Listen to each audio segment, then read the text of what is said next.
ante todo, buenos días con todos, amigos participantes a esta gran reunión, ¿no? En el segmento porcícola, a través de esta webinar.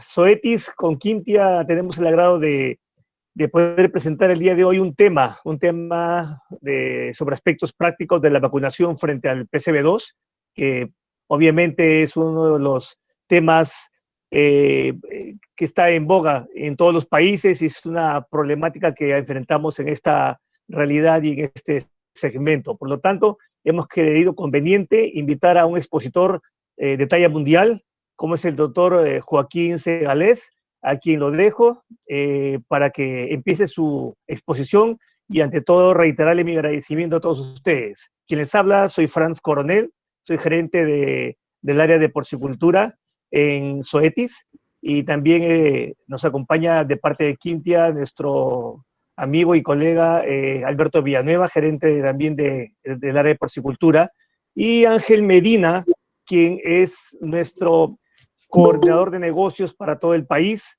en el área. Gracias también a ellos por haber hecho realidad esto. Y bienvenido, doctor Segalés. Lo dejo el micrófono. Muchas gracias. Muchísimas gracias, Franz. Espero que me escuchen bien sin problemas.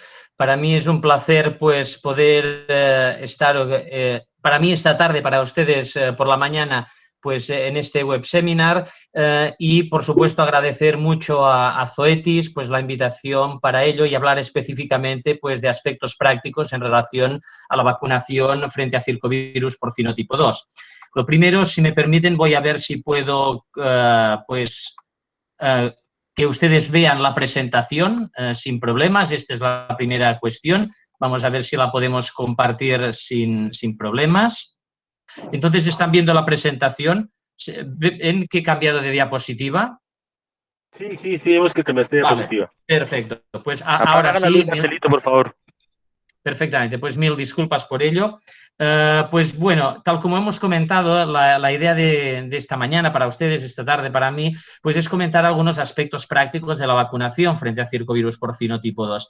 Y concretamente me gustaría darles un viaje un poco en lo que sería el mundo de la circovirosis porcina, entendiendo que a pesar de que es una enfermedad de origen vírico, con un virus muy bien definido, muy característico, que tenemos vacunas y vacunas que funcionan muy bien a nivel práctico, no deja de ser una enfermedad de tipo multifactorial, como luego veremos. Con lo cual, el objetivo en cualquier granja, en todos los casos, es intentar realizar un control integral de las infecciones por este virus o por cualquier otro virus.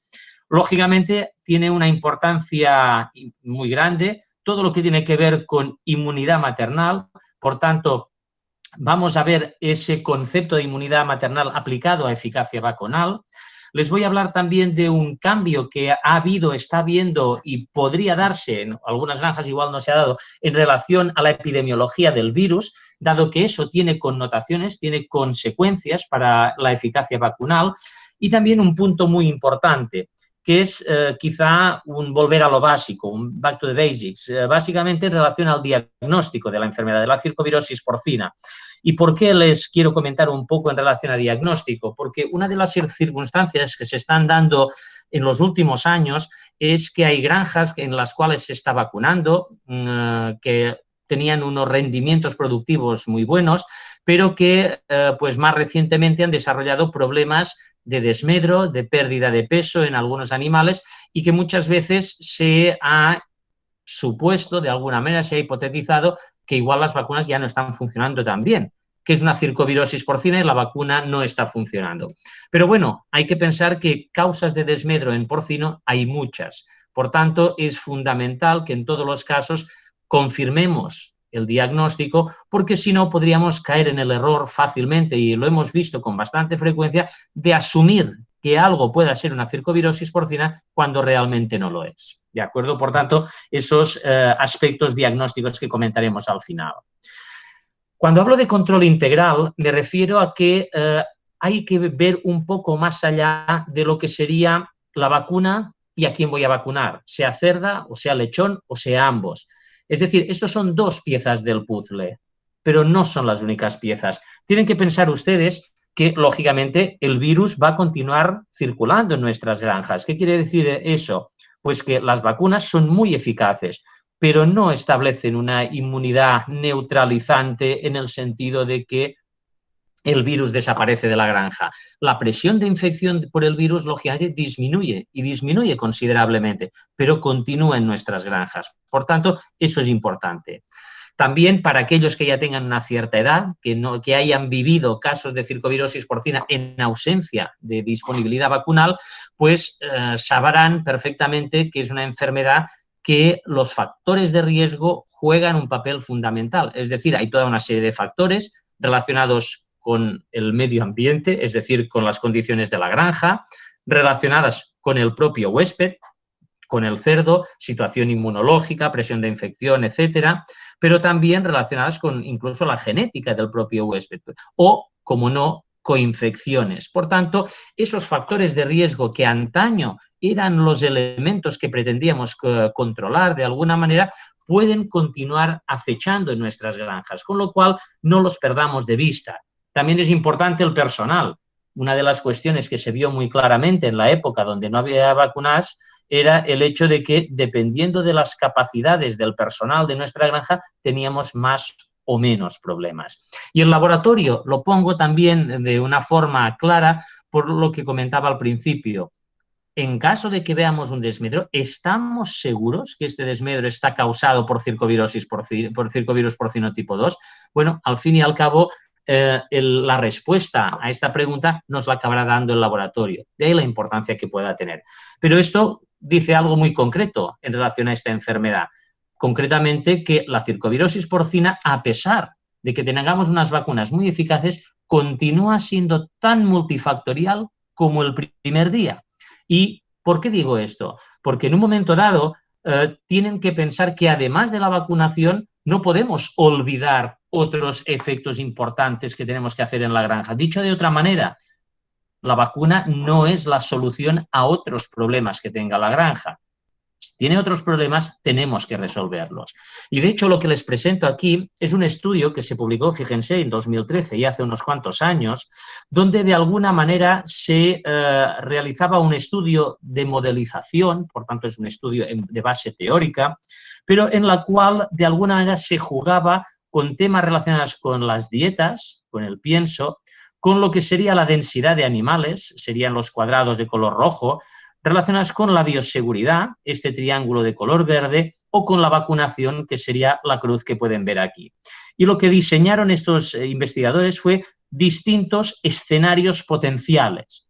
¿Cómo se leen estos escenarios potenciales? Pues bueno, por ejemplo, en el primero de ellos, este escenario 1, cuando habla de MP se refiere a múltiples patógenos presentes en la granja, por tanto el concepto de coinfección. Por tanto, aquí estaríamos hablando de una granja cuyo escenario es múltiples patógenos, con elevada densidad, con buena bioseguridad y que en un momento dado tiene una buena dieta. Pues fíjense, podemos modificar la densidad de los animales, porque al fin y al cabo hemos dicho que tenía una alta densidad, pero en ningún caso llegaríamos a mejorar el rendimiento que nos podría dar una vacuna a efectos económicos. Por tanto, en este escenario está claro, la mejor opción con mucha diferencia es vacunar. Si nos vamos a un escenario 2, pues aquí pues tendríamos también que hay presencia de múltiples patógenos, una elevada densidad, una buena bioseguridad, pero una dieta relativamente pobre. Claro, aquí tendríamos que modificar tanto la dieta, y aquí hay 5 posibilidades distintas, que serían estos rombos azules, y lo mismo con las densidades. Y en este contexto, pues continúa siendo la vacunación el mejor de los escenarios. Pero, por ejemplo, en el escenario 3, donde hay múltiples patógenos, también hay una alta densidad, pero hay una mala bioseguridad y una buena dieta. Fíjense, si mejoramos la bioseguridad, podríamos obtener teóricamente un rendimiento tanto o mejor que una vacunación. Por tanto, es simplemente, no voy a seguir con el resto de escenarios, esta presentación, si ustedes la desean, la podrán tener a su disposición, sin problemas, pero lo que les quiero decir con todo ello es que no se basen solamente en la vacuna para controlar circovirosis porcina y otras enfermedades que pueden haber concomitantes. Jueguen también con el tema de la dieta, de la densidad y de la bioseguridad. Son fenómenos fundamentales desde un punto de vista productivo y que en un momento dado pueden aportar gran valor, incluso económico, por supuesto, a estas granjas. Y en su caso tendrán que dirimir específicamente cuál es el mejor de los escenarios que ustedes puedan trabajar. Por tanto, todo ello, tiene que quedar muy claro, también constituye control de la circovirosis porcina. Bueno, es verdad, si han visto esos escenarios, la opción más eficiente en la mayor parte de ellos es la vacunación frente a PCV2. Por tanto, es muy posible que en sus granjas y de forma sistemática van a utilizar esa vacunación. Entonces, también hay algo muy claro. Ustedes tienen que intentar sacar el máximo provecho de esa vacunación. Insisto, sin olvidar todos los otros factores de riesgo que pueden estar ahí, implicando que quizá no saquen el mejor rendimiento a su producto. Por tanto, eso es importante. De hecho, cuando uno tiene que decidir el momento apropiado de la vacunación, eso es relativamente sencillo desde un punto de vista teórico también. Fíjense, en esta imagen lo único que están viendo es unas líneas azules que representarían los anticuerpos, es decir, partimos animales recién nacidos con unos valores serológicos asociados a la inmunidad maternal. Esta inmunidad maternal va cayendo, por tanto va cayendo en las subsiguientes semanas. En un momento dado, pues prácticamente no tenemos anticuerpos. Lógicamente, a medida que tenemos menos anticuerpos, los animales son más susceptibles a la infección y, por tanto, en cualquier momento pueden infectarse. Por tanto, lo que ven aquí de color naranja, que es la excreción de circovirus porcino tipo 2, o en gris, la viremia, pues tiende a haber una relación inversa entre los niveles de anticuerpo y lo que sería la viremia o la excreción del virus. Tienen que tener en cuenta también que cuando hablamos de inmunidad, siempre tenemos presentes lo que es la inmunidad humoral y celular. El problema, en términos generales, es que la inmunidad humoral es relativamente fácil de medir a través de técnicas de ELISA u otras técnicas, por tanto, medimos anticuerpos, pero la inmunidad celular es de bastante más difícil mesura, con lo cual mayoritariamente no lo hacemos. Por tanto, en todos los casos que sepamos que los anticuerpos sí que es una de las caras de la moneda de la inmunidad, pero no son las dos caras, es solamente una. Pero sí sabemos que hay una correlación bastante buena en que cuantos más anticuerpos, menos viremia, menos infección hay. Fíjense que aquí también hemos puesto unas líneas discontinuas y estas líneas discontinuas vendrían a representar la situación de animales que enferman por circovirosis porcina. De manera que los animales que enferman tienden a tener cargas víricas muy superiores, vean aquí la diferencia, y tienden a generar una peor respuesta de anticuerpos. Y muchas veces mueren, por eso estas líneas se ven truncadas y no llegarían al final del periodo productivo. Por tanto, en visión de esta distribución de lo que sería o equilibrio entre anticuerpos y infección, pues hay un momento muy claro, que sería especialmente las primeras semanas de vida, donde los valores serológicos son suficientemente elevados como que para que potencialmente hubiera cierto grado de interferencia con la vacunación. Por tanto, ese no es un buen momento de vacunación. De hecho, la recomendación es que nunca vacune usted antes de las 3 semanas prácticamente. Y de hecho, muchas de las vacunas que hay registradas es para vacunar a partir de las 2 o 3 semanas hacia adelante. También la recomendación es que, a pesar de que sabemos que van decayendo y por tanto tenemos ahí una ventana que se va abriendo, también sabemos que a partir de cierto momento, y sería este cuadrado rojo que ha salido de fondo, aquí vamos a llegar tarde si estamos vacunando. ¿Por qué? Porque la infección ya está establecida. Por tanto, en un momento dado, el momento adecuado de vacunación, ¿cuándo sería?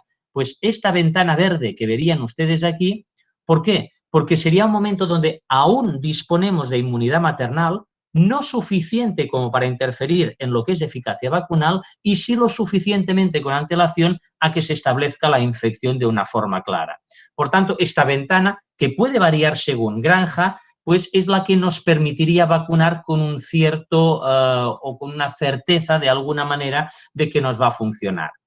¿Y qué es lo que sucede? Que muchas veces esta ventana pues coincide relativamente fácil con lo que sería el momento de destete. Es decir, a las 3, 4 semanas de vida, pues es un buen momento de forma general en la cual podríamos vacunar y que esta vacuna fuera eficaz. Es verdad, podrían haber excepciones y podría no ser el caso. Yo también les voy a ser muy franco, si ustedes están vacunando a las 3-4 semanas al destete y les está funcionando bien, yo les diría no lo toquen, no dejen de hacer lo que están haciendo, eso es importante. Pero eso sí, si están vacunando en ese momento y empiezan a tener problemas que pueden confirmar como circovirosis porcina, quiere decir que algo está pasando. Por tanto, desde ese punto de vista, hay que tener en cuenta distintos factores, porque la gráfica teórica es fácil de asimilar, pero tienen que pensar ustedes que cuando hablamos de inmunidad maternal, claro, lo que hemos mostrado aquí en azul, a un primer día de vida, una semana de vida, etcétera, eso no es un valor fijo, eso es una media, y una media que tiene una desviación estándar. Y además que esta desviación estándar puede ser importante. Fíjense, aquí es una gráfica donde se midieron títulos serológicos, por tanto esto no es una técnica de ELISA, es una técnica de IPMA, donde se midió los títulos de anticuerpos frente a PCV2 al destete. Y fíjense, tenemos animales con unos valores serológicos extremadamente elevados y otros muy bajos. ¿Qué es lo que sucede? Que la distribución en el fondo es una distribución normal. Por tanto, ¿qué sucede? Que cuando estamos vacunando en presencia de anticuerpos muy elevados, podríamos tener problemas de eficacia vacunal. Pero es verdad, ¿cuántos animales representan estar en esta fracción?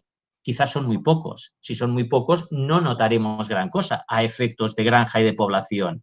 Pero imagínense que esta gráfica que vemos aquí está extremadamente desplazada hacia la derecha. ¿Eso qué querría decir? Que en el momento que vacunamos igual hay muchos animales con valores serológicos elevados. Eso sí podría ser un problema porque podría haber esa interferencia.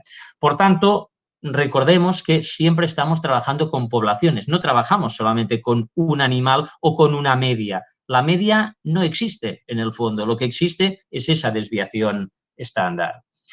Y luego también hay que jugar con otro efecto que es importante, que es, ¿tenemos infecciones tempranas? ¿Cuánto representan estas infecciones tempranas? Porque en el fondo sabemos que circovirus porcino tipo 2 es un virus ubicuo, está en todas las granjas. Eso no quiere decir que todos los animales están infectados, como a veces se dice de una forma muy llana, no es verdad, pero sí que es verdad que muchos se pueden llegar a infectar durante su vida productiva. Entonces, claro, si este porcentaje de infección que veíamos aquí, que a cortas edades es muy, muy, muy bajo, imagínense ustedes que a la primera semana de vida tienen un 1% de animales infectados. Claro, desde un punto de vista diagnóstico, encontrar un 1% de animales infectados, eso es dificilísimo. Aunque ustedes tomaran 10 muestras por grupo de edad, por poner un ejemplo, si solamente hay un 1% de animales positivos, tomando 10 muestras, lo normal es que los encuentren todos negativos. Pero con lo que sería la edad, este porcentaje puede ir incrementando. Y también, lógicamente, infecciones concomitantes. Este también es un punto importante. El sentido común, y nos lo han contado siempre en una facultad de veterinaria, es que ustedes no deberían vacunar animales enfermos o que tienen otras coinfecciones. Pero a veces puede ser difícil. ¿Qué pasa si tenemos una infección por el virus del PIRS precisamente en este momento donde está la ventana de vacunación ideal? Por tanto, es algo que no es tan fácil en términos generales. De hecho, continuando a hablar este tema que hemos comentado sobre el control integral de estas infecciones, deberíamos pensar en tres grandes aspectos. Una es la epidemiología y transmisión entre los animales, los distintos tipos de animales que podemos tener en una granja, la potencial interferencia con inmunidad maternal, que la hemos hablado ya un poco, y también la duración de la inmunidad postvacunal. Esta última probablemente es la que no voy a incidir. Podemos hablar ustedes si quieren en el turno de discusión, pero en términos generales las vacunas existentes en el mercado tienen una duración de inmunidad que llega hasta el momento de matadero, con lo cual normalmente esta duración de inmunidad presuntamente pues está cubierta. Con lo cual voy a hacer básicamente referencia a estos dos otros aspectos. Si empezamos por la epidemiología, la transmisión entre los distintos colectivos, yo les voy a explicar un poco cómo han ido evolucionando también las prácticas vacunales frente a circovirus porcino tipo 2. Y es verdad que aquí hay una diferencia que es significativa entre lo que sería Europa y América. porque al menos en Europa, allá por el año 2004 y hasta el año 2007, la primera vacuna que se llegó a registrar era un producto para aplicación en cerdas, por lo cual, pues lógicamente, el primer colectivo a quien se vacunó fue a cerdas.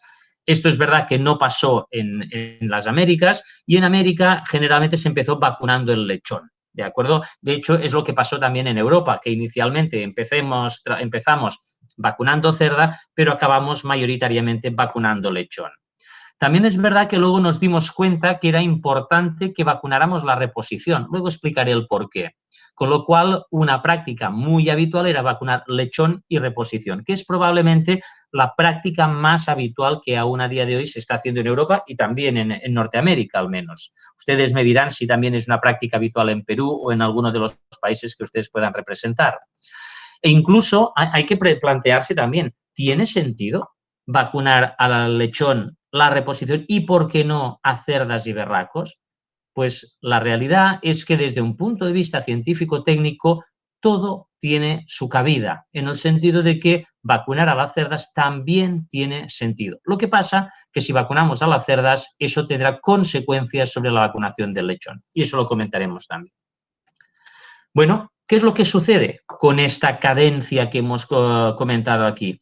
Cada vez que vacunamos a un colectivo o cambiamos el colectivo al cual vacunamos, pues estamos modificando la epidemiología del virus. Tienen que pensar que cuando nosotros estamos vacunando, lo que hacemos es ejercer una presión de vacunación, por tanto, una presión inmunológica sobre el virus. Y el virus busca sus escapes, busca hacia dónde ir. Fíjense, este es el caso de una granja, de un estudio que probamos hace unos cuantos años, que tuvimos un pequeño problema porque nosotros queríamos estudiar qué es lo que sucedía en animales vacunados con alto título serológico en el momento de vacunación frente a otros que lo tuvieron bajo. Y fíjense la técnica serológica, lo que nos dio en azul estos que partíamos con un valor serológico elevado y en rojo con un valor serológico bajo.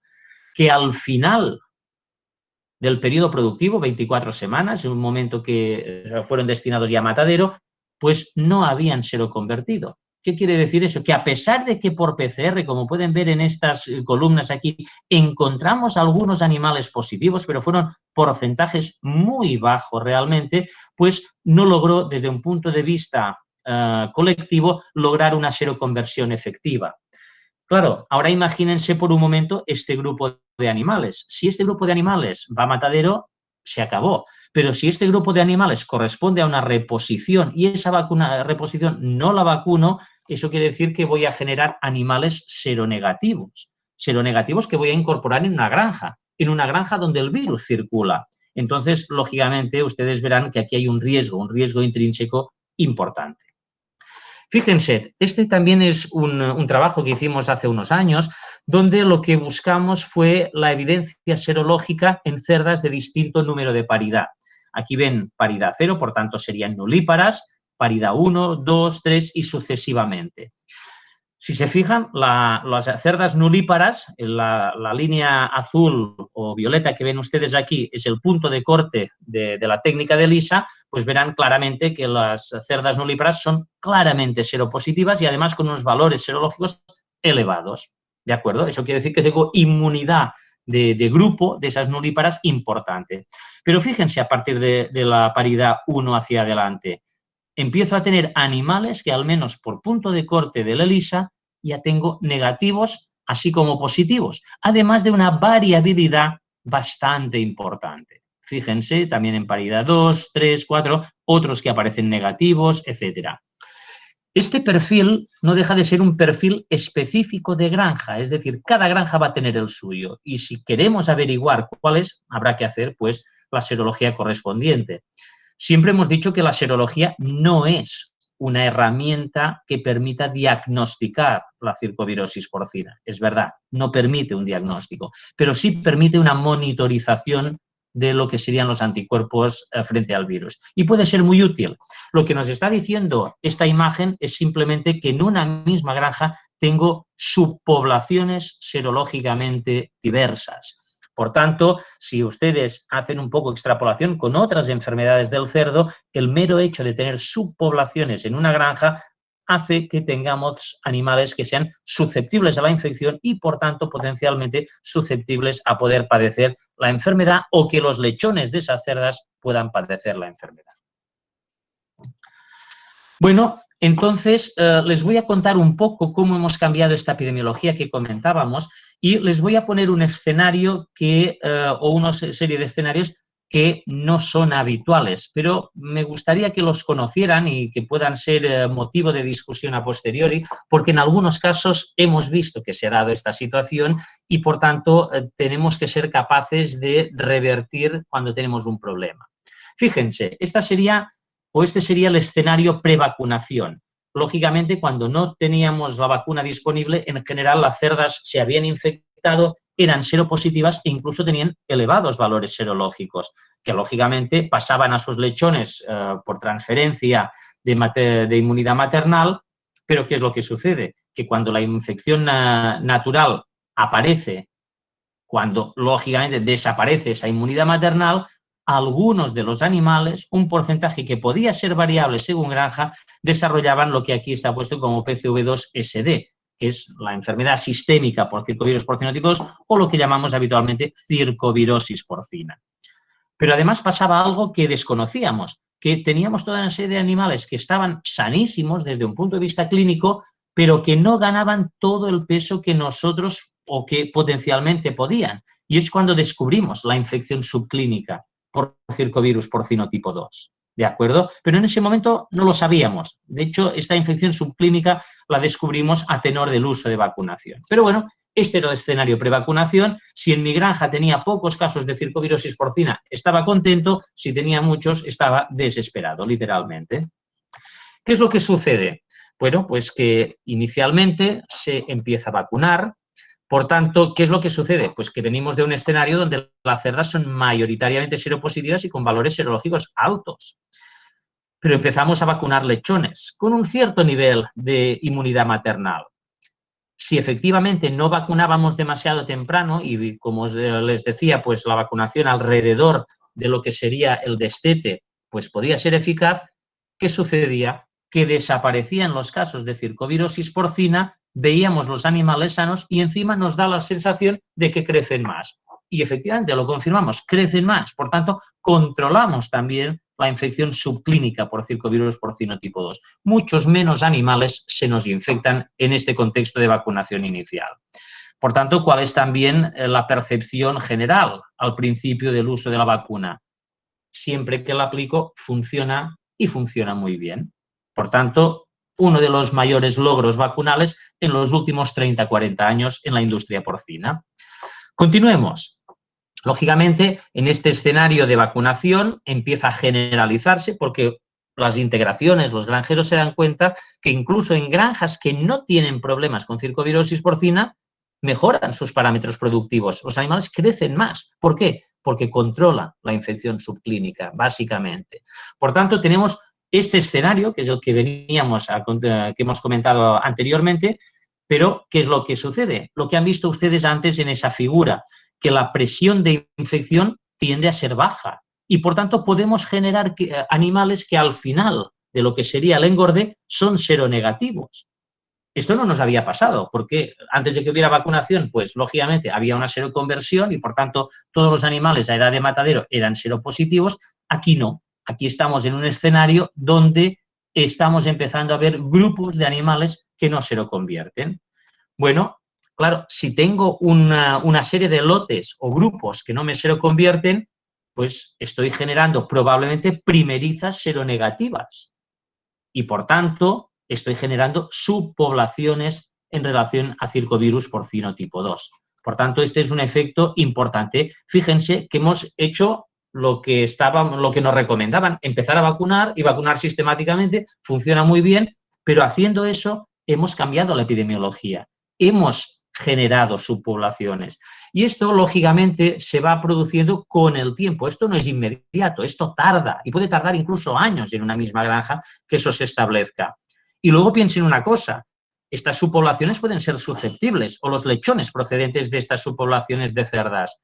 Pero claro, para que tengamos enfermedad clínica, acuérdense, es una enfermedad multifactorial. Si no tengo los factores de riesgo, yo no voy a ver nada. Por tanto, puedo continuar pensando que mi vacunación funciona perfectísimamente y quizá en un contexto donde tampoco le estoy sacando el máximo partido. Pero bueno, continuemos evolucionando. ¿Qué es lo que sucede cuando además pasa el tiempo, va funcionando, estamos introduciendo cerdas seronegativas a la granja? Pues lógicamente llega un punto que si tenemos cerdas que son seronegativas o con valores serológicos muy bajos, a pesar de que la presión de infección es baja, estamos echando leña al fuego. Por tanto, esa leña al fuego, ¿qué implica? Pues que existe un riesgo de infección de la cerda. Si existe este riesgo de infección de la cerda, ¿qué va a suceder? Que la cerda, lógicamente, va a facilitar una infección temprana en el lechón.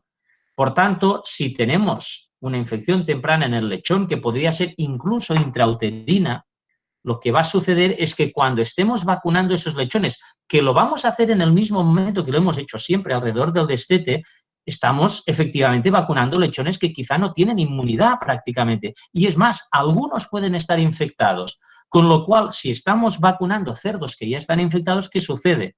Que tenemos una vacunación demasiado tardía a efectos del virus.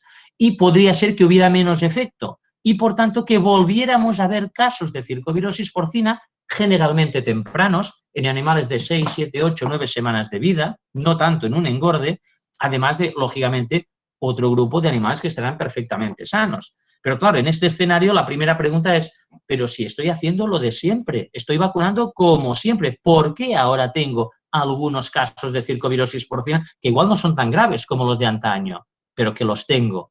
Entonces, la explicación pasa por este cambio de la epidemiología y, por tanto, uno tiene que plantearse muy claramente qué hacer o qué puedo hacer. Por tanto, fíjense otra vez, este es el mismo escenario que les comentaba antes y también hay que ser muy franco, haciéndolo de siempre, en algunos casos, en algunas granjas muy concretas, podría volver a aparecer circovirosis porcina. Pero insisto, es en un número muy limitado de granjas vacunadas. Esto, por definición, no es un fallo vacunal. La vacuna funciona tan bien como funcionaba antes. Otra cosa es que no se está aplicando en el momento adecuado. Antes sí, a pesar de ser la misma edad. Y de hecho, ¿qué es lo que sucede? Que si una determinada empresa pues pueda tener, me lo invento, 50 granjas y en 2 tienen este problema, que vuelven a haber circovirosis porcina a pesar de que estén vacunando, ¿cuál es muchas veces la manera de pensar? Esta vacuna no funciona. Seguramente lo único que están viendo es la punta de este iceberg. ¿Qué quiere decir? Que por el resto todo está funcionando muy bien. Y por tanto, es lo que les decía al principio, si funciona, no lo toque. Pero lo que está claro es que si tengo alguna granja con problemas, eso sí tengo que tocarlo. Y tocarlo quiere decir que igual tendré que modificar mi pauta vacunal. Y la cuestión es ver cómo lo hago. Fíjense, una posibilidad de entrada, que es probablemente la más sencilla, es vacunar a las cerdas o a las primerizas. Fíjense, y esto es simplemente el mostrar que si estoy vacunando, pues aquí en este caso, por ejemplo, ven 6 semanas antes del parto, aquí ven el parto y aquí ven en este caso pues el destete de estas cerdas, aquí similar en primerizas, y lo que están viendo es que una vacunación de cerdas o primerizas provoca una seroconversión. Por tanto, estoy elevando el nivel de anticuerpos en mis cerdas. ¿Qué estoy haciendo? Homogenizando al alza la inmunidad de piara. Y eso se ve muy claro, como pueden ver. Miren, esto que ven aquí es un estudio, además bastante antiguo, porque es del año 2009, donde lo que hicieron es una probabilidad de infección a lo largo de la vida de los animales, dependiendo en qué momento los vacunamos o a quién vacunamos, mejor dicho. Fíjense, hay un contexto que sería la línea negra continua, que es de no vacunación. ¿Qué quiero decir con eso? Lo que veo aquí es la probabilidad de infección, por tanto, un 1 sería el 100%, se me infectan todos los animales, y un 0 sería no se me infecta ni uno. ¿Qué es lo que sucede? Que los animales, podría haber un porcentaje ya que nacieran infectados, pero que como es tan bajo, no lo podemos detectar fácilmente y generalmente no lo hacemos. ¿Pero qué es lo que sucede? Pues que en términos generales, efectivamente, empieza a tener una situación de, caramba, una situación en la cual, como pueden ver, incrementa la infección es más lento este incremento durante el periodo de paridera, pero en el momento que pasa la transición se incrementa y luego ya hacia el engorde incrementa mucho. Y fíjense, si no vacunamos, se nos van a acabar infectando todos los animales probablemente en una cuestión de 3 meses. Es decir, que en 3 meses todos infectados. ¿Qué pasa si vacuno las cerdas? Claro, vacunando las cerdas, que sería en este caso pues la línea continua de color gris que ven ustedes aquí, pues efectivamente, ¿qué pasa? Que el porcentaje de infecciones en los lechones a primeras edades disminuye. Por tanto, está claro, la vacunación de cerdas funciona. Pero ¿qué sucede con el tiempo? Que cuando se pierde la inmunidad maternal se acaban infectando una inmensa mayoría. Más tarde, porque lógicamente tenemos un efecto de inmunidad maternal más duradera, pero se acaban infectando casi todos. No todos, pero casi todos. ¿Qué sucede si vacunamos al lechón? Y eso sería la línea negra, discontinua, pues lógicamente, ya que no hemos vacunado madres, pues se comportaría inicialmente de la misma manera que la no vacunación. Pero al vacunar sobre lo que serían 3-4 semanas, ¿qué es lo que sucede? Que el porcentaje de infectados incrementa, pero incrementa mucho más lentamente. Se nos infectan bastantes, estamos hablando de un 60-65% de animales al final, pero no es el 100%. Y si vacunamos a cerda y lechón, ustedes verán que ese porcentaje es mucho menor. Pero ustedes también me pueden decir, pero Kim, esto es una modelización, ¿esto se da realmente en condiciones de campo? Bueno, la realidad es que es un estudio que hicimos hace unos años también, como pueden ver, y aquí tienen exactamente esos grupos que estábamos definiendo. Tenemos en las columnas en blanco pues el grupo de lechones no vacunados procedentes de cerdas no vacunadas, por tanto el grupo no vacunado globalmente. Tenemos una columna gris clara que correspondería a los animales, a los lechones vacunados procedentes de madres no vacunadas, y luego tendríamos una gris oscura que sería lechones no vacunados procedentes de cerdas vacunadas, por tanto solo se vacuna cerdas, y finalmente en negro una vacunación tanto de cerda como de lechón. Y lo que ustedes pueden ver en términos de porcentaje de positividad a lo largo de la vida, fíjense, de las 4 a las 25 semanas de vida, es que los grupos que más se infectan en porcentaje acaban siendo cuando no hay vacunación o cuando hay vacunación solo de madres. Pero es verdad, este porcentaje más elevado, cuando solo se vacuna madres, se da más tardíamente que cuando no se vacuna a nadie. Y si se fijan entre lo que serían pues la gris claro y la negra, que sería vacunar lechones o vacunar madres y lechones, pues estas se comportan de forma similar en la mayor parte de casos. De todas maneras, en los casos iniciales, pues fíjense que casi se infectan un poco más si solo hay vacuna de lechones, pero se comportan de forma bastante similar. Por tanto, todos estos conceptos que les estoy comentando aquí es para que vean que la vacunación tiene un efecto muy claro, y que en un momento dado, cuando están decidiendo vacunar un colectivo u otro, pues puede haber un diferencial. Hablemos de otro tema, que sería esa potencial interferencia de la inmunidad de origen maternal.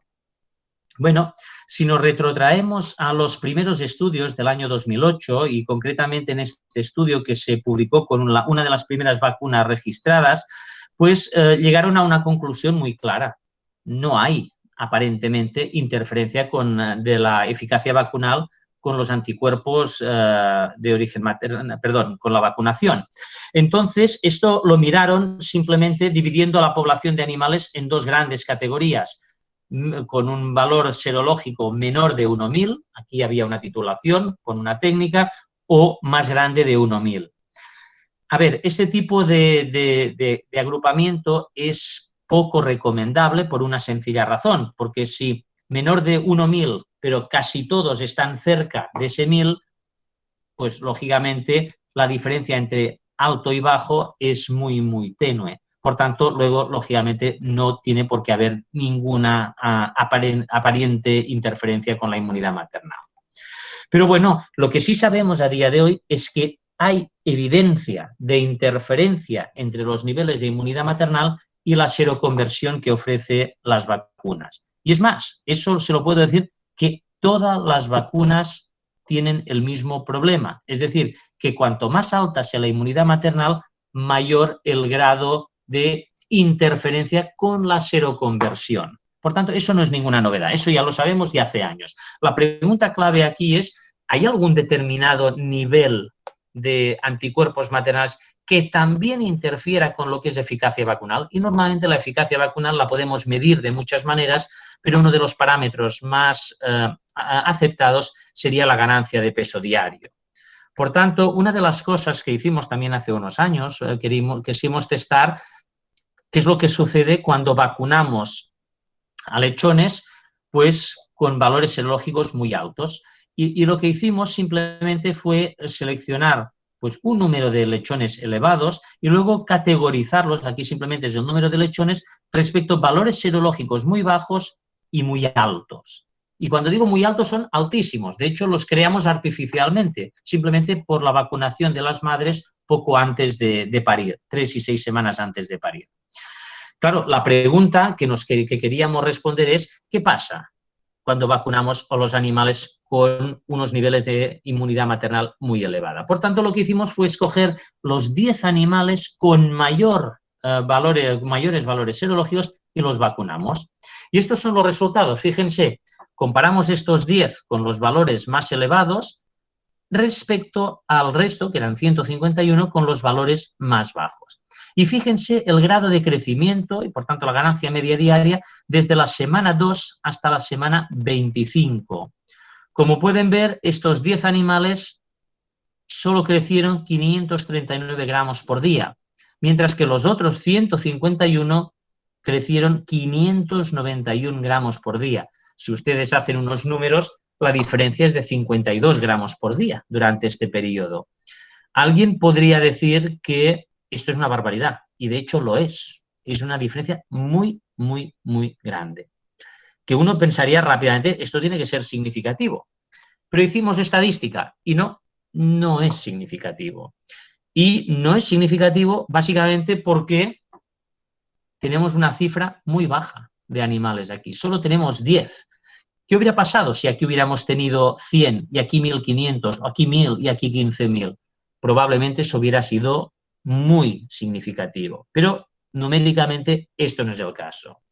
Claro, si alguien pregunta, ¿y esto es relevante desde el punto de vista económico? Lógicamente, todo depende del número de animales que me estén creciendo a una u otra velocidad. Cuantos más animales me crezcan más lentamente, más impacto económico tendrá. Repetimos este mismo estudio estadístico cuando en lugar de tomar los 10 animales con los ratios SP más altos de Lisa, tomamos 20 o 30. De manera que cada vez teníamos más animales aquí, por tanto aumentábamos potencia estadística, pero la diferencia de ganancia de peso diario cambiaba radicalmente. Es decir, estos dos valores se acercaban cada vez más y las diferencias continuaban sin ser significativas. Por tanto, aquí otra vez estamos en esa situación que hemos planteado al principio, que es un tema de distribución normal. ¿Qué quiero decir? Que cuando uno desteta animales y mira los anticuerpos, pueden ser muy elevados en algunos animales, pero la normalidad hace que quizá estos sean muy pocos y por tanto tengan poco impacto globalmente en toda la población.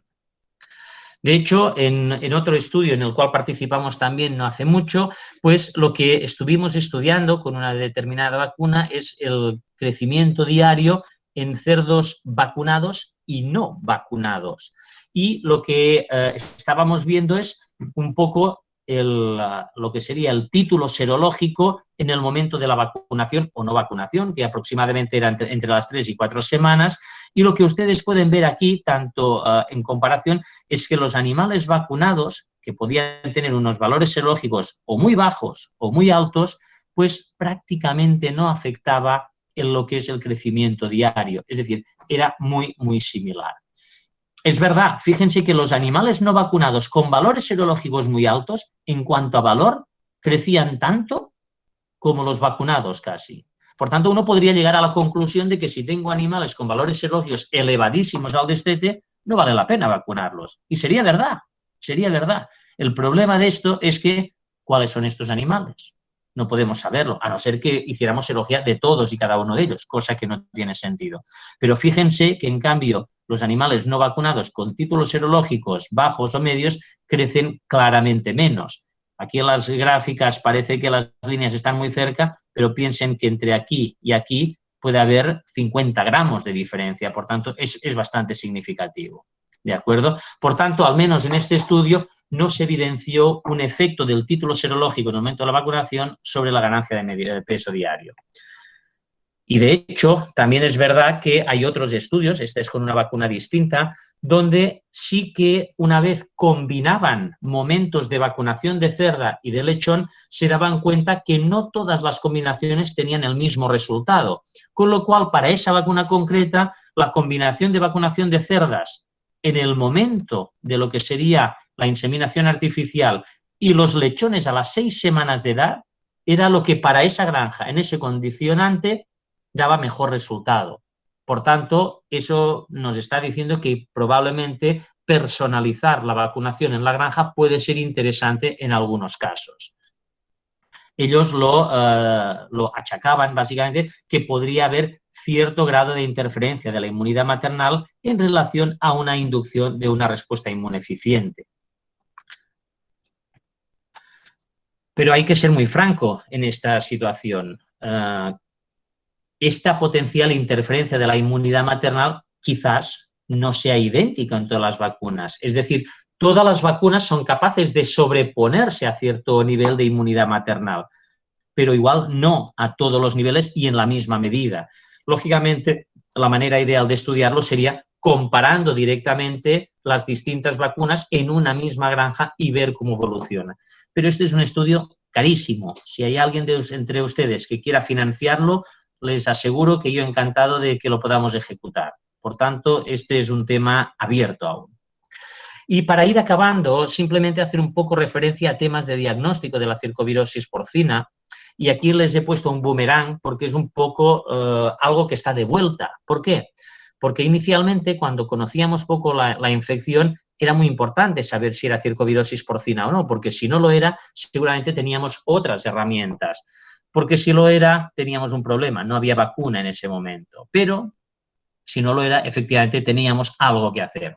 Y el diagnóstico se basaba básicamente en la clínica, animales que perdían peso, desmedro, etcétera, y sobre todo estudios patológicos, es decir, unas lesiones que llamamos de depleción linfocitaria e infiltración histiocitaria, así como una cantidad moderada elevada de virus en los tejidos. Por tanto, estos elementos diagnósticos, de hecho, no han cambiado. Es decir, los instauramos ya a finales de los 90, continúan igual de vigentes. Lo que pasa es que no es tan fácil muchas veces conseguir ese diagnóstico de forma adecuada. ¿Por qué? Primero de todo porque tenemos que utilizar para ese diagnóstico cerdos en la fase aguda del proceso. Y cuando digo la fase aguda es la primera semana de evolución clínica. Si nos vamos a un animal muy crónico que está con un desmedro muy marcado, este animal, en caso de que haya sido circovirosis porcina, se está recuperando, no clínicamente, pero sí patológicamente de esa enfermedad y ya no vamos a encontrar prácticamente ni virus ni lesiones. Por tanto, un animal que quizá está empezando va a ser mucho más fácil poderlo diagnosticar fehacientemente. Y es más, hay que ir a buscar, en el caso de circovirosis porcina, los órganos linfoides. También les diría yo, no utilicen solamente órganos linfoides. Si tienen un problema clínico, intenten hacer un diagnóstico integral de otras enfermedades que podrían estar afectando a sus cerdos. Ya se lo he comentado, los elementos diagnósticos básicos no han cambiado. Continúa siendo el diagnóstico de circovirosis porcina basándose en lo que sería clínica, patología y detección del virus. También llevamos muchos años diciendo que un resultado positivo de PCR o de PCR cuantitativo o de serología no constituye un diagnóstico de enfermedad. Pero son muy útiles para monitorizar la infección. Fíjense que muchas de las cosas que hemos comentado hasta ese momento hemos utilizado la serología y la PCR para saber en qué momento me está circulando el agente, para saber si tengo subpoblaciones en la granja. Por tanto, en ese sentido, para monitorizar infección y quizás en algunos casos vacunación pueden ser muy útiles. Aquí les voy a poner un ejemplo también de la PCR cuantitativa, porque desde hace ya bastantes años también da la sensación que mi diagnóstico se basa en PCR cuantitativa y eso es muy fácil. Pero fíjense que no es tan fácil. Y hace años, y con una PCR muy concreta que desarrollamos, pues hicimos la confrontación entre el resultado de PCR con lesiones leves, moderadas y graves. De hecho, un diagnóstico patológico de circovirosis porcina se establece cuando tenemos lesiones moderadas a graves. Pero fíjense los resultados de PCR cuantitativa en suero, que es donde lo miramos. Cada punto de estos azules es un animal individual, con lo cual tenemos una media, que es la línea roja, y está claro, cuanto más graves las lesiones, más carga vírica, y por tanto, cuanto más leves, menos carga vírica. Y eso es lo que nos hizo, de alguna manera, plantear pues, un punto de corte entre lo que sería el potencial circovirosis porcina, es decir, diagnóstico de la enfermedad, versus probablemente una infección subclínica.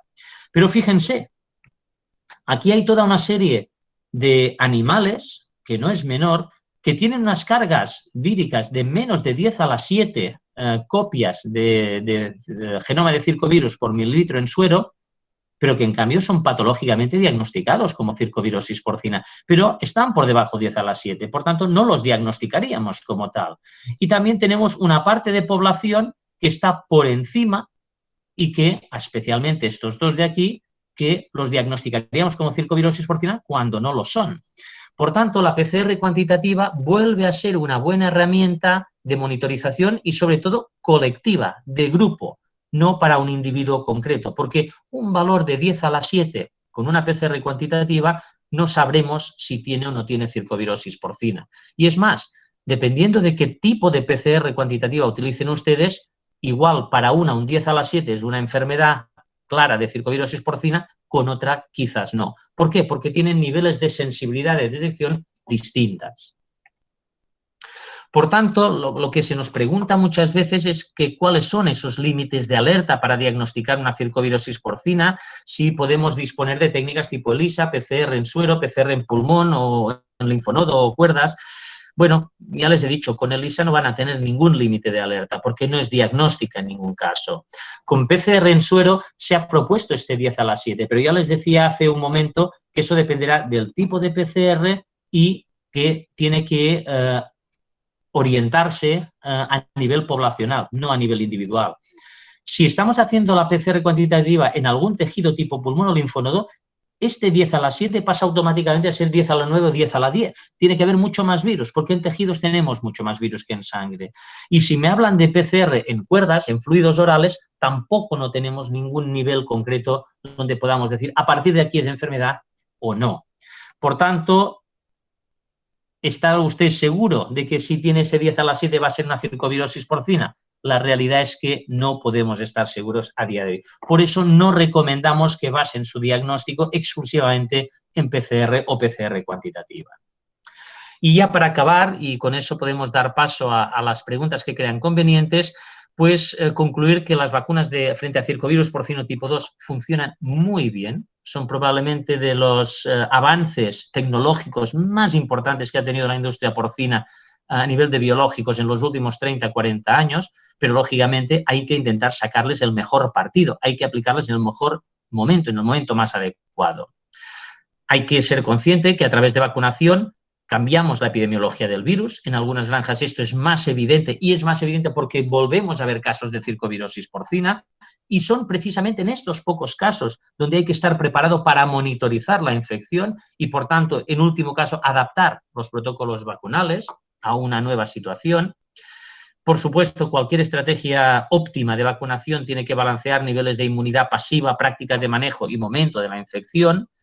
Muy importante, la infección continúa siendo, o la enfermedad continúa siendo multifactorial, no olvidemos esos otros factores y sobre todo que los principios diagnósticos básicos continúan siendo los mismos. Otra cosa es si los usamos correctamente o no.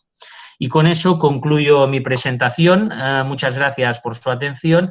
Una foto del CRESA, lo que pueden ver aquí en invierno y con un poco de nieve, que no es demasiado habitual, pero ya he visto que ustedes también están en un verano o aparentemente con buenas temperaturas, por tanto, simplemente una imagen de frescura para terminar. Y con esto doy terminado la presentación y encantado de poder contestar a las preguntas que pueda haber. Muchas gracias por su atención. Gracias, doctor. Bueno, vamos a comenzar con la ronda de preguntas. A ver, la primera pregunta es, ¿cómo se sabe el momento óptimo de vacunación en los lechones? Bueno, precisamente es lo que hemos estado hablando durante toda la charla. Entonces, no hay un momento óptimo si estamos pensando en edad. Si la pregunta es, ¿qué edad es la óptima para vacunar? Yo le diría, no hay una edad óptima. Simplemente sabemos que entre las 3-4 semanas de vida tiende a funcionar muy bien. Por tanto, vamos a hacerlo fácil. Pues ese es un buen momento para vacunar. Pero ojo, si usted vacuna a las 3-4 semanas y no le está funcionando bien, tiene que dedicarse a hacer un poco de investigación serológica y quizá de PCR para saber lo que está pasando. Igual usted tiene infecciones tempranas, por tanto habrá que buscar una alternativa a esa situación. Por tanto, para poderlo calcular, yo les diría, no hagan cábalas, no busquen 3 pies al gato, vayan directamente a una edad que es lo que funciona en la mayor parte de los casos y solo en aquellos casos donde no funcionan, hagan estas investigaciones para detectar cuándo está circulando el virus y qué niveles serológicos nos movemos. ¿Me explico? Lo digo porque la pregunta es, bueno, creo que ha quedado respondida con casi la mitad de la presentación realizada directamente. Sí, bueno, vamos con otra, es, ¿el tipo de anticuerpo producido por la vacuna es determinante en la protección? Bueno, piensen una cosa, los anticuerpos que se generan por las vacunas son anticuerpos que suelen ser frente a la proteína de la cápside y eso es equivalente a hablar del virus completo, como quien dice, porque efectivamente solo hay una proteína estructural en circovirus porcino tipo 2, que es la proteína de la cápside. Por tanto, a día de hoy sabemos que anticuerpos generados por vacunas e incluso con vacunas que en el mercado mundial mayoritariamente, no todas, esto está cambiando, están basadas en genotipo A, son capaces de prevenir y, por tanto, proteger frente a infecciones causadas por el genotipo A, pero también el B y también el D. Por tanto, en ese sentido, los anticuerpos que generan las vacunas efectivamente son protectivos. El problema es que uno siempre acaba hablando de anticuerpos, entre otras cosas, porque no puede medir la inmunidad celular, pero hay que pensar que las vacunas también generan inmunidad celular y es muy importante esto también. Doctor, una pregunta más es, ¿la vacuna quimérica hace la diferencia? La pregunta es, ¿la diferencia de qué? Porque una vacuna quimérica simplemente es una vacuna que presenta pues, el esqueleto o gran parte del esqueleto genético de PCV tipo 1, que es la que utiliza Zoetis, y el gen que codifica por la cápside corresponde a PCV2. Por tanto, en ese sentido, el hecho de ser quimérica implica que va a tener una cápside también de PCV2. Por tanto, los anticuerpos que pueda generar van a ser similares a los que pueda generar cualquier vacuna que pueda haber en el mercado. Lo que sí es cierto es que cada vacuna luego presenta una adyuvantación distinta. Entonces, lo que sí es cierto es que cada vacuna tiende a ser única porque es una única combinación de un adyuvante determinado con un antígeno determinado que puede ser de subunidades, puede ser quimérico, puede ser inactivado. De hecho, el quimérico también es inactivado, en este caso, con una dosis de antígeno determinado, etc. Entonces, es jugar con estos dos parámetros para poder tener un producto vacunal que son los que hay en el mercado. Y que estén en el mercado quiere decir que todos ellos han demostrado una eficacia frente a la infección por circovirus porcino tipo 2. Doctor, ¿cada cuánto tiempo se recomienda hacer serología para ver el movimiento de la circulación del virus? Bueno, aquí yo les diría otra vez, si ustedes no tienen problemas potencialmente asociables a circovirus porcino tipo 2, es decir, que ustedes están vacunando en la época que crean conveniente, sea a las 3, a las 4 semanas, alrededor del destete, etcétera, y ustedes no ven problemas, es decir, tienen una producción óptima como podrían tener, yo les diría, no pierdan tiempo en hacer serología, no lo necesitan. ¿Por qué? Pues porque ya está funcionando. Otra cosa es que igual ustedes no están sacando el máximo rendimiento a su vacuna. Es decir, ustedes vacunan, pero ven algunos casos que quizá pues no están creciendo todo lo que uno esperaría. Quizá incluso tienen algunos casos de desmedro que les confirman que es una circovirosis porcina, aunque sean pocos. En esos condicionantes, entonces aquí sí que les diría, deberían hacer una investigación adecuada de la infección. Y estas investigaciones normalmente ayuda mucho la combinación entre lo que sería la serología y la PCR. Y insisto, y muchas veces también sería muy interesante que hicieran estudios patológicos, simplemente para saber si lo que ustedes ven es una circovirosis porcina, porque podría ser que fuera cualquier otra cosa. Por tanto, en estos casos, igual la vacuna no hay que tocarla, hay que ver otras situaciones que pueden haber en la granja. Doctor, la última pregunta es, ¿recomienda usted vacunar a la hembra y al lechón para el control de la enfermedad? Esta es una pregunta que no es fácil de responder porque puede depender de las necesidades de cada granja en concreto. Por tanto, decirlo de forma genérica para todas las granjas sería un error, a mi entender. Como les decía, vacunar el lechón es probablemente siempre la mejor opción. Es decir, yo no concibo que vayamos a tener unos mejores resultados sin vacunar al lechón. El lechón es el animal que al final tiende a enfermar y básicamente a infectarse con un cuadro clínico asociado. Por tanto, la vacunación al lechón, yo les diría, es imprescindible a día de hoy. La vacunación en la cerda y especialmente en la reposición, yo casi les diría, también va a ser casi indispensable por esa situación que les comentaba. Al incrementar la presión de vacunación y, por tanto, la presión inmunológica, disminuyo considerablemente la presión de infección. Empiezo a generar animales seronegativos. Entonces, meter animales seronegativos en una granja positiva, por supuesto, es lo que decía antes, ese símil de añadir leña al fuego. Por tanto, la vacunación de la reposición me parece que a día de hoy es también casi una práctica inevitable. Insisto, si ustedes me dicen, no, yo no vacuno mi reposición y funciona de fábula mi granja, les diré, pues continúen, no lo dejen lo que están haciendo, ya me parece bien. Pero a la corta o a la larga probablemente van a tener que vacunar su reposición. Y si hay que vacunar o no a cerdas, entra en ese contexto otra vez que les decía, ¿tienen o no tienen problemas en su granja? No los tienen, no se preocupen, olvídense, hagan lo que tenga que hacer con otras cuestiones. A circo ni se lo planteen. ¿Tengo problemas? Es cuando me tengo que plantear si vale la pena o no vacunar a las cerdas. Ahí sí que tengo un punto donde la vacunación de cerdas me puede ayudar, sobre todo si hay infecciones tempranas o muy tempranas. Ahí sí. Listo, doctor. Muchas gracias por su charla y por su tiempo. Le voy a dar el pase a Luis o a Franz para que den las palabras finales del evento.